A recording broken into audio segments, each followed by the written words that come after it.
Hey everyone. We are gonna go over the sample test 3A to prepare you for the final for Math 105. So we'll go over it in a few different videos, all about 15 minutes each. So we'll start off with the multiple choice. The first question has to do with the chi-square test of independence, and in the chi-square test of independence, we compare the observed and the expected values or frequencies. And if they are far apart from each other, the test statistic will be large. And you can see that in the formula sheet. Let's see. So here's the formula for the chi-square test statistic. Takes the observed minus the expected and sums those values up after you square them and divide it by the expected. So if these two values are far apart, that makes the chi-square test statistic large, and the resulting p-value then would be small. And so the correct answer here would be A.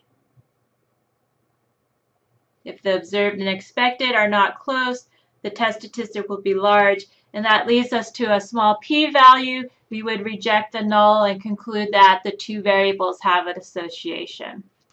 So B is not true because a large p-value would lead us to conclude that the variables don't have an association. And the chi-square test is based on differences between the observed and expected. So B and C are both true. Okay. Same sort of question, but with having to do with regression and the correlation coefficient. So a couple things about the correlation coefficient. It's always between -1 and 1. The closer to -1 or 1 it is, the stronger the linear association. The correlation coefficient is unitless. The units cancel each other out in the formula. And it measures the linear association between two variables. That's important. And correlation coefficient of 0 would represent no correlation, and a correlation coefficient close to -1 or 1 would be a strong correlation between the two variables. And so if you read these, it turns out that C is incorrect. You can have a negative association that's strong or a positive association that's strong, but because negative 0.82 is larger than 0.62, then this right here would have a stronger correlation because it's a larger number in magnitude. Okay, so that statement is false. Let's go to the next one. The regression equation is given. So this is your regression equation right here. An regression equation always has two values. It has a slope, well, it has two numbers and then the y and the x. And the first number that doesn't have a coefficient or x behind it is the intercept, and then the number in front of x is the slope. And so the y-intercept here is -2.7, and the slope is -13. Okay, so that one's a pretty easy one. That one would be A. All right, so far so good. Next one, a study is done to predict the age of a certain type of tree based on the tree's diameter. And we want to identify the response variable. The response variable is always what you're trying to predict. And so if you're predicting age, that's going to be the response variable. And what you're using to predict it would be the explanatory variable. So the tree's diameter would be the explanatory. I'll just write EXP for that. And then the other two answers are just in there to throw you off. Okay, so the next one, again, has to do with regression. A lot of the stuff we've gone over recently is least squares regression, and so a lot of the tests will be based on that. If faculty are good researchers, faculty that are good researchers tend to be poor teachers, and vice versa.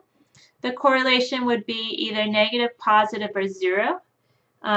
Well, this represents a negative correlation coefficient, so If we have research quality here and teaching quality there, for high teaching quality, you'll have low research quality and vice versa, so you'll have this negative association. So good researchers score lower on the y-axis for teaching, and good teachers score lower on the r-axis or the x-axis here for research. So this would be a negative association because the line decreases from left to right. Okay, so I said this above in the first question, I believe, or the second question. The correlation coefficient measures the strength of the linear association. So we're only worried about linear relationships. It doesn't signify a cause and effect relationship between two variables. And we need the word linear in there because it measures the strength of, well, linear or straight line. Those two things are the same. So it measures the strength of the straight line association between two variables. Okay, so that's it for the first page of multiple choice. And then we'll move on to the next question. And here we have a confidence interval for the difference between men and women. And actually, I think we did this problem in one of the lessons. But this is a two-sample proportion problem.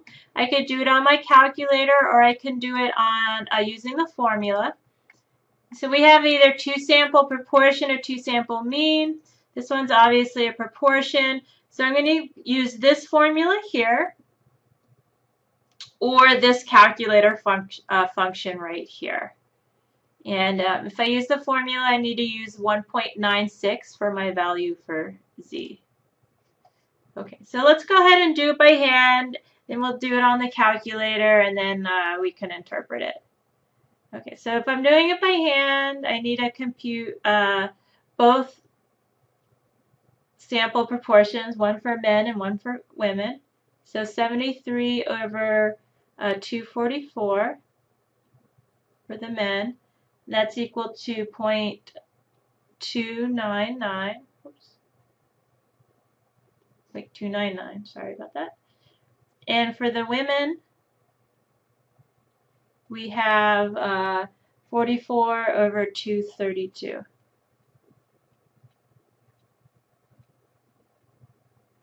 And this is equal to 0.190.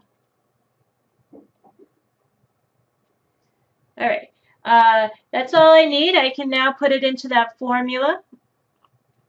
So I'm going to take 0.299 minus 0.190 plus or minus 1.96 for our z. And the square root of the proportion here, 299, times 1 minus that, so 0.701, divided by the sample size of 244, plus, then we have 0.190, so just 0.19 times 1 minus that, so 0.81, divided by 232. And this is equal to a lower bound of 0.033 and an upper bound of 0.185. All right, so not too bad, but we can do this on the calculator as well. So here's my calculator. I want to go to Stat, Tests,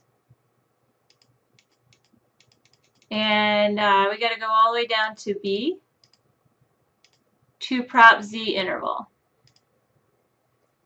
And then I put my numbers in. I have 73 for the first group out of 244. And then I put in 44 out of 232.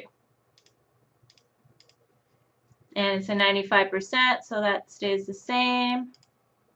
And calculate and enter. Okay, so here's my confidence interval. It's the same one I just calculated with a little bit of error for rounding, but nothing too bad. All right, so that's actually the easy part. The harder part for these is to interpret them. And so we'll go ahead and do that. Now I could have a positive confidence interval here. I could have a negative confidence interval. It all depends on, or I could have a confidence interval that goes from a negative to a positive. But these two numbers are positive, and I'm taking the males minus the females. And since it's positive, that means that first number must be larger than the second. And this confidence interval tells us how much larger it is. Okay, so when I interpret this confidence interval, I have to mention the direction. It's not that interesting just to say that there's a difference, but we want to know, would males have higher cholesterol or more likely to have higher cholesterol versus females or vice versa? So I want to mention that in my confidence interval. And in this case, it's the males that have are more likely to suffer from high cholesterol. So I can start out, we can be 95% confident.